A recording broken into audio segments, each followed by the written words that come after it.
¿Tienes una reforma en mente y estás a punto de tomar una decisión económica importante?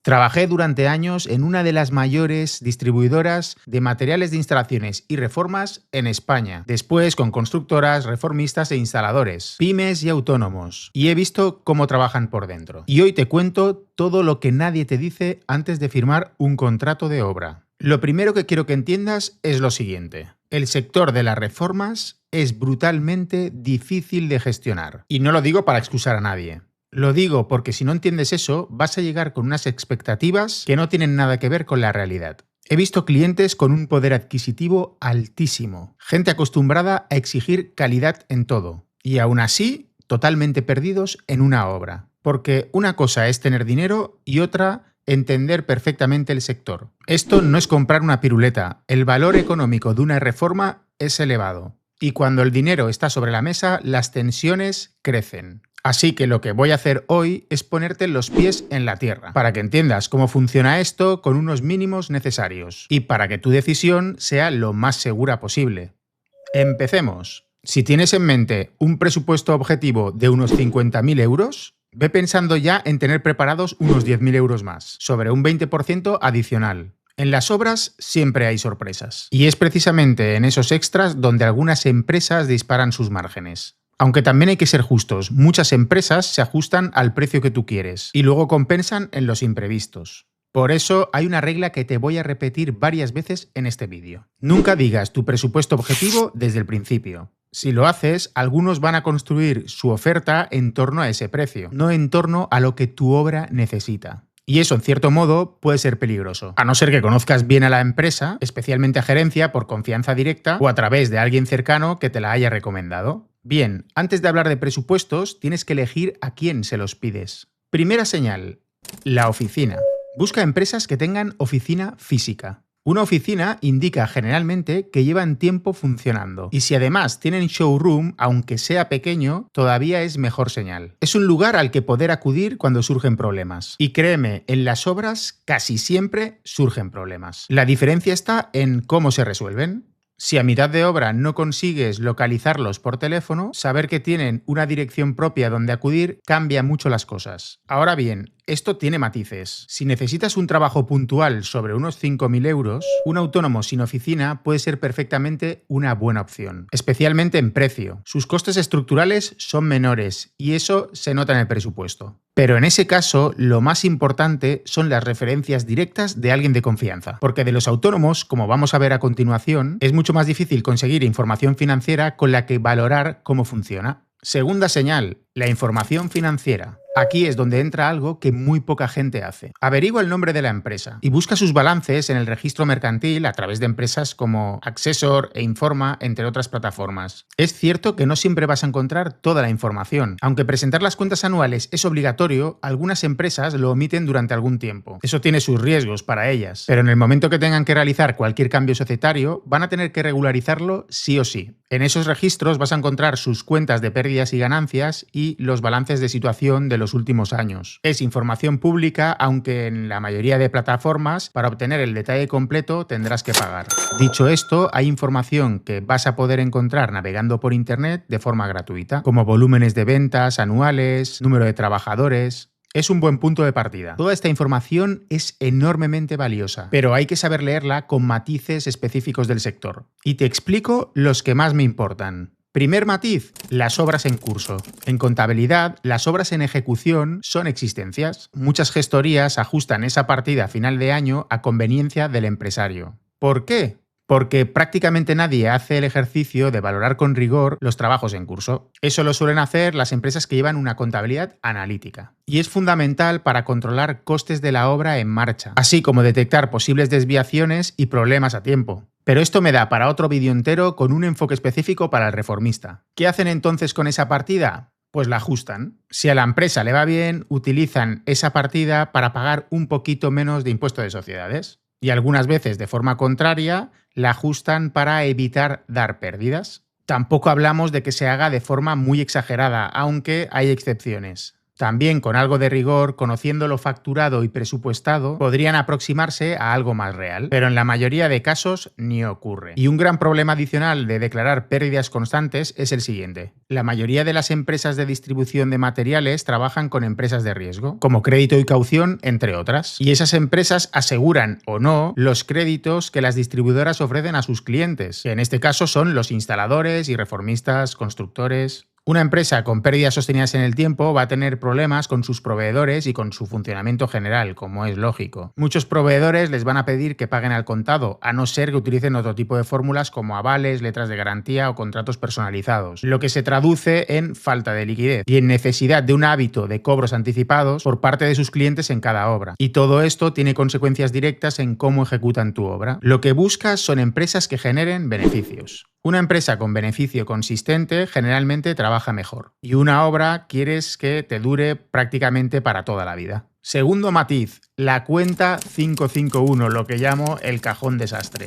Esta es la cuenta corriente con socios y administradores. He visto empresas con 1 millón de facturación y bastante más con esa cuenta a rebosar, con 100.000 y 200.000 euros ahí dentro. ¿Qué significa eso? Que el dueño está utilizando la tarjeta de empresas para gastos personales que no se pueden deducir, ya que son gastos que no tienen nada que ver con la actividad diaria de la empresa. Y la gestoría no tiene otra forma de contabilizarlo. Teóricamente, esa cuenta debería cerrar a cero cada año. Y en muchas empresas del sector eso no ocurre. Para eso necesitarías que el socio inyecte liquidez o bien que hagan un aumento de capital. Aunque hay otra técnica que aprendí hace algunos años que utilizan para camuflar esto. Si la empresa termina teniendo beneficios, se distribuyen dividendos y esos dividendos los utilizan para compensar esa partida. Es como si el gerente hubiera cobrado por anticipado esos dividendos. Pero esto puede tener consecuencias sancionadoras, así que cuidado. Pero quizás menos que seguir teniendo esa cuenta a rebosar. Cuando veas esa cuenta con importes importantes, es una señal de mala gestión. Y esa mala gestión, tarde o temprano, se nota en las obras. El riesgo está ahí, a no ser que veas una clara tendencia de mejora reduciendo esa partida en los últimos años. Eso sí sería una señal positiva. Tercer matiz, los ratios financieros. Si tienes base financiera, calcula los habituales: liquidez, tesorería, endeudamiento, solvencia y el fondo de maniobra, que es especialmente importante. Ahora, un aviso honesto. En empresas pequeñas del sector vas a encontrar estos ratios normalmente bastante mal, pero tienen una razón de ser. Conseguir obras no es nada sencillo. Hay más competencia de la que parece, por mucho que oigamos continuamente hablar de la falta de profesionales del sector. El mayor problema es la guerra de precios junto a una mala gestión. Con tal de cerrar presupuestos por necesidad obvia muchas veces de pagos de nóminas, algunas empresas entran en círculos viciosos que a medio y largo plazo tienen consecuencias catastróficas. Para ellos los primeros y después para sus clientes, que puede que terminen enganchándoles y perdiendo todo el dinero que hayan anticipado, ya que anticipar pagos suele ser algo muy habitual en el sector. Y créeme, si el reformista se va a la quiebra, olvídate de recuperar ese dinero. Es una misión prácticamente imposible. Algún día os contaré una experiencia muy concreta que viví colaborando con una empresa del sector. Mis previsiones se cumplieron con una precisión que ojalá no hubiera sido así. Y todo porque no quisieron escuchar a tiempo, lo que acabó en tensiones y finalmente en el cese de mi colaboración ante una situación de parálisis que yo no podía seguir ignorando. Y si eres reformista y quieres romper ese círculo vicioso, dale al like y suscríbete a este canal, porque pronto haré un vídeo específico para los que quieran mejorar su empresa y escalarla. Como decía, muchas de estas empresas caen en ese círculo vicioso. Bajan precios para conseguir contratos y la gran mayoría ni siquiera calculan bien sus costes, o mejor dicho, ni los calculan. Y es la diferencia entre una contabilidad general y una analítica. La contabilidad analítica es imprescindible para escalar una empresa de reformas y bueno, cualquier empresa. Sin ella es casi imposible saber si cada obra es rentable o no. Vamos al presupuesto.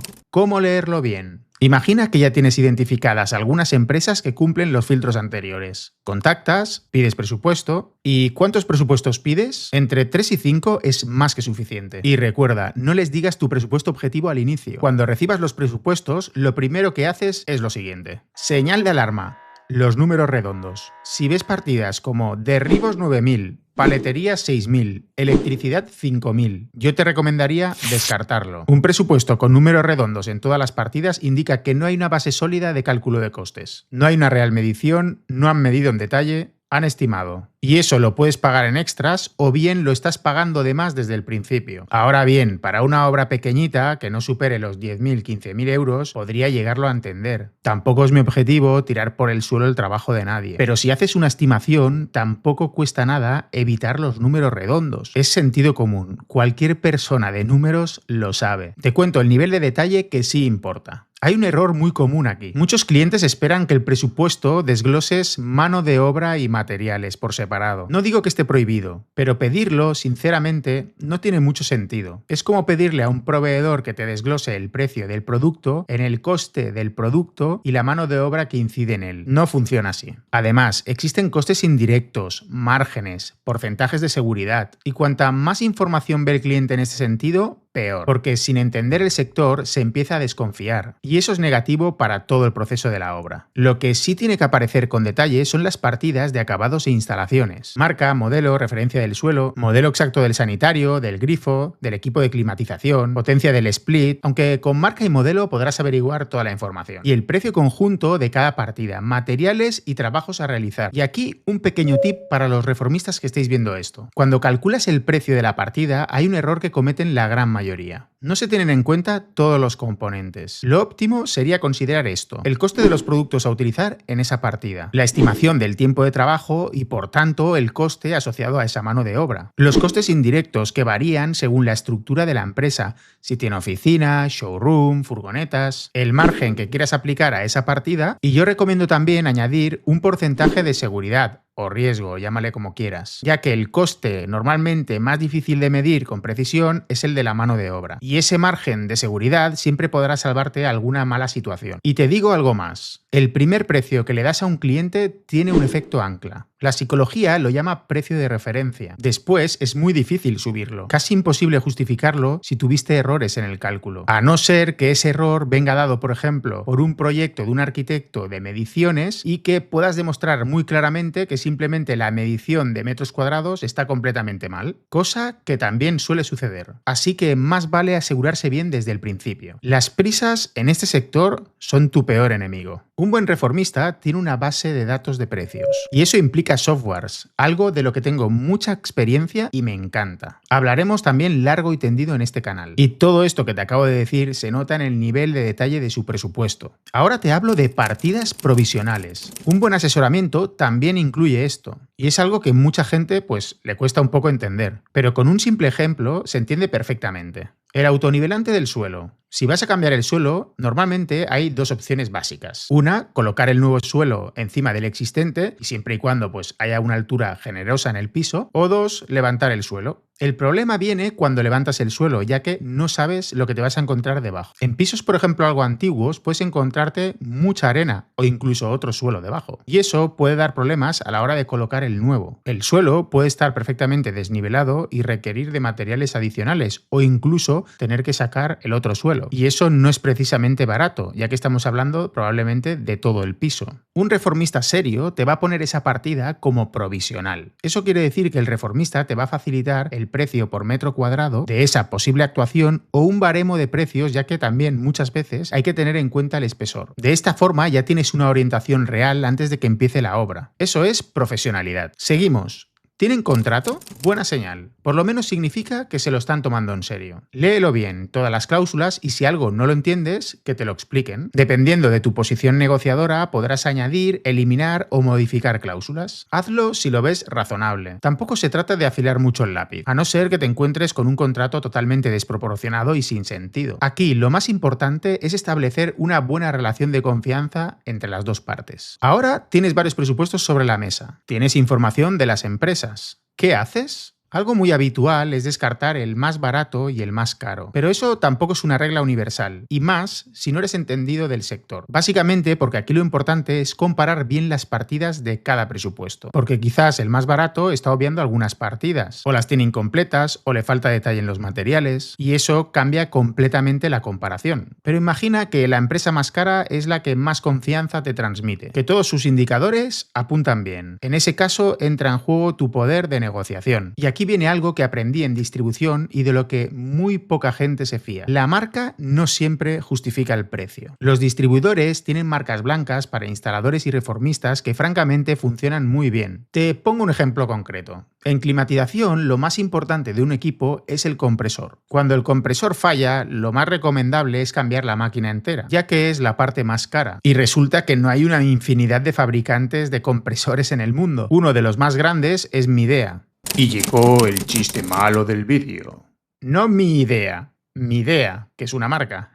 Tanto marcas muy conocidas como marcas blancas acostumbran a llevar el mismo compresor. Y te preguntarás, ¿por qué entonces tal diferencial en el precio? Pues porque las marcas conocidas invierten mucho más en marketing. Anuncios en televisión, plataformas digitales, presencia en distribución masiva. Y ese coste se repercute en el precio final. Las marcas blancas no suelen tener tanto gasto en ese sentido. Y lo trasladan al cliente con mejores precios. Así que si la empresa que más confianza te transmite trabaja prácticamente en todas las partidas con marcas premium, puedes proponer ajustar calidades en algunas. Habla con ellos. Empresas serias que trabajan bases de datos de costes pueden hacerlo sin problema. Y en las instalaciones, ojo, aquí importa mucho la calidad de las ejecuciones. Y te preguntarás, ¿cuánto puedo negociar la baja? Bueno, esto es bastante relativo, pero no esperes un 20 o 30% solo por calidades. Siendo realista, entre un 5 y quizás hasta un 15% y ya me parece bastante. Para llegar a ese porcentaje o incluso más alto, entonces ya tendremos que modificar ideas del proyecto. Ahí es donde un buen arquitecto podrá ayudarte. Y si te dicen que no pueden mover el precio, tampoco es una señal de que trabajen mal. Muchas veces es porque tienen clara su forma de trabajar, sus materiales y sus proveedores. Y eso en realidad es bastante bueno. El reformista lo último que quiere es tener problemas en ejecución de obra o una vez finalizada. Y cuanto más acostumbrados están a trabajar con los mismos proveedores y materiales, mayor es su eficiencia. Hay un aspecto que quiero mencionar respecto a este tema, ya que veo que muchos clientes tienen la tendencia a hacerlo, y sinceramente no lo recomiendo en absoluto. Querer comprar ellos directamente ciertos materiales. Siéndote honesto, es una mala idea. Un grifo que has encontrado en un proveedor específico y que te ha gustado, pues puede entenderse. Pero si vas al reformista con una lista de materiales, lo primero que vas a hacer es desmotivarlo. Lo segundo es meterte en terreno de conflictos innecesarios. A ver, sí que es verdad que con ciertos materiales específicos, hasta el propio reformista te dará la opción, como por ejemplo suele pasar con la iluminación, con lámparas colgantes o focos específicos. Pero si hablamos de otros materiales, imagina que algo que has comprado tú se instala y falla. Y resulta que el instalador te dice que el producto es defectuoso, pero lo has comprado tú directamente. Te toca a ti hablar con el proveedor. Se lo llevas al proveedor, lo llevan al servicio técnico y te dicen que es que el instalador lo ha hecho mal. Ya estás de lleno en un conflicto que no tiene ningún motivo de existir. En cambio, los buenos reformistas trabajan con proveedores de confianza habituales. Y eso implica que si algo sale mal, los distribuidores tienen algo más de manga ancha con ellos. Porque lo que prima es una relación de confianza a largo plazo y no una compra puntual. El distribuidor mide la rentabilidad de sus clientes, en este caso instaladores y reformistas, en el largo plazo de una relación, no en un periodo corto determinado. Y en la situación que acabamos de describir, no existe esa relación de confianza. El trato que tiene el instalador o el reformista de confianza con su proveedor es diferente. Te aseguro que todos los buenos reformistas trabajan con distribuidores grandes y estos tienen un gran abanico para que puedas escoger de sobras el material que más te convenga. Y además, los grandes distribuidores saben perfectamente cuáles son los fabricantes que trabajan bien. Son los primeros interesados en tener materiales que saben que funcionan bien para sus instaladores y reformistas y con una buena variedad de gama. Y pasamos a otro consejo que es de los más importantes en este vídeo. Nunca escatimes en instalaciones.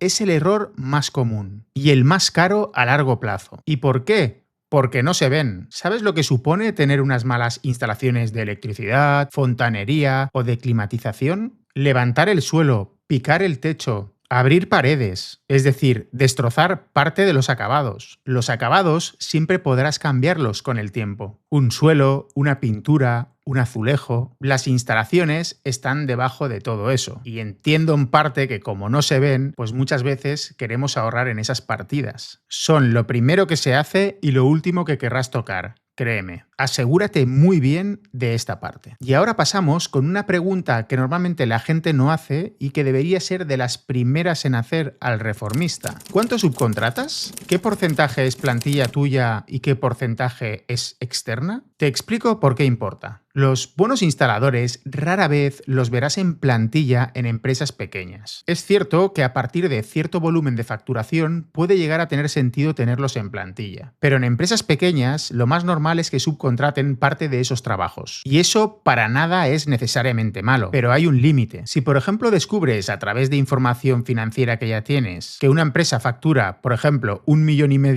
de euros anuales y tiene 2 empleados en nómina, pues quiere decir que lo están subcontratando todo. Y eso sí que puede ser un problema, a no ser que hablemos de perfiles de empresas muy específicos. Conozco indirectamente una empresa en Ibiza que funciona así. Es una familia, pero es que estamos hablando de personas con perfiles de carreras de ingeniería de caminos. Para que os hagáis una idea, saben exactamente lo que hacen y lo definen muy bien a través de contratos. Pero esto es una excepción. El problema general es que los subcontratistas suelen trabajar para varios clientes a la vez, para reformistas, para particulares, otros proyectos, y cuando hay problemas de timing, ¿quién pierde?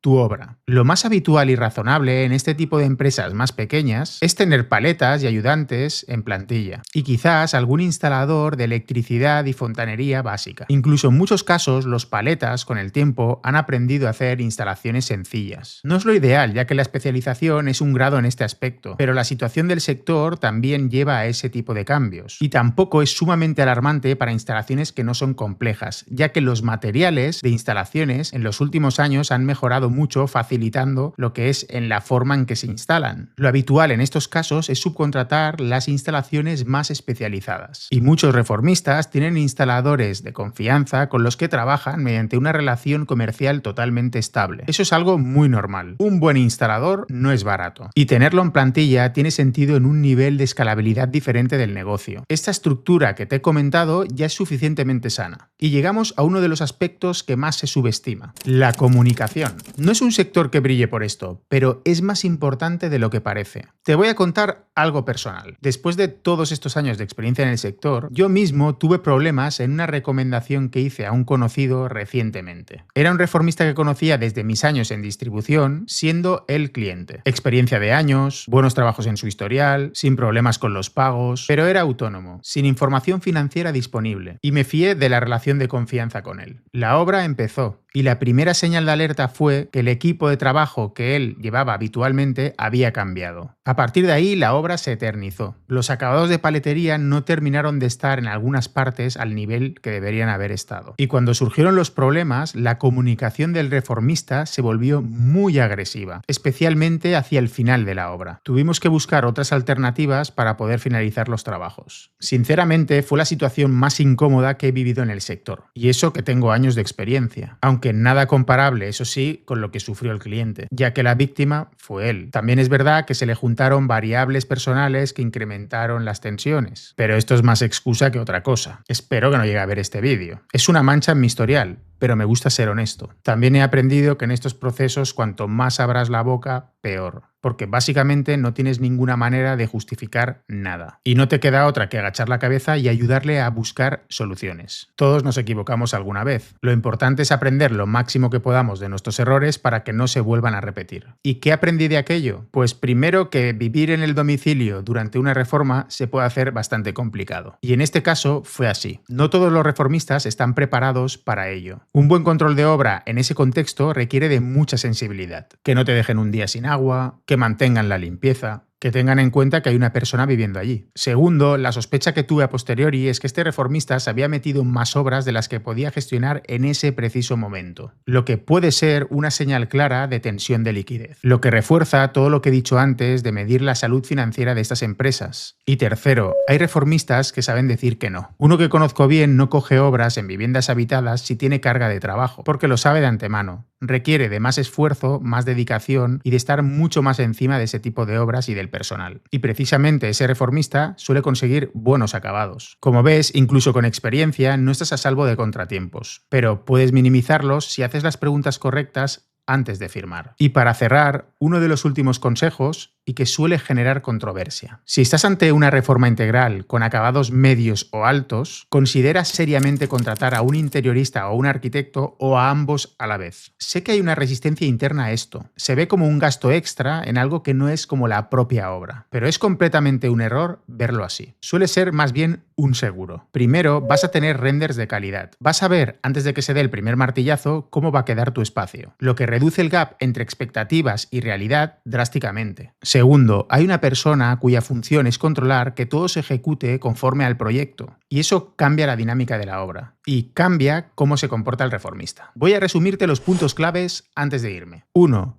Ten disponible sobre un 20% adicional al presupuesto que cierres. Cuanto mejor elijas, menor será ese porcentaje normalmente. 2. Nunca le digas el presupuesto al reformista antes de recibir los presupuestos. 3. Busca empresas con oficina y analiza su información financiera. 4. Desconfía de presupuestos generalmente con números redondos. 5. Exige detalle en los acabados. Marca, modelo, referencia. 6. Pregunta cuánto subcontratan. 7. No escatimes en instalaciones. 8. Valora la comunicación desde el primer contacto. 9. Considera a un interiorista o un arquitecto como un seguro, no como un gasto. Y si tienes dudas sobre tu caso concreto, déjame un comentario o bien envíame un email a billassessor@gmail.com. Intentaré responderte lo antes posible. Y si este vídeo te ha aportado algo, un like me ayudaría muchísimo a seguir llegando a más personas y empresas. Y si no quieres perderte más contenido como este, suscríbete. Pronto, además, subiré un vídeo específico para reformistas para cómo intentar escalar su negocio. Porque escalar una empresa de reformas tiene sus propias reglas. Y es uno de los retos más complejos que existen en cualquier sector. Es mucho más fácil dirigir una empresa en plena fase de consolidación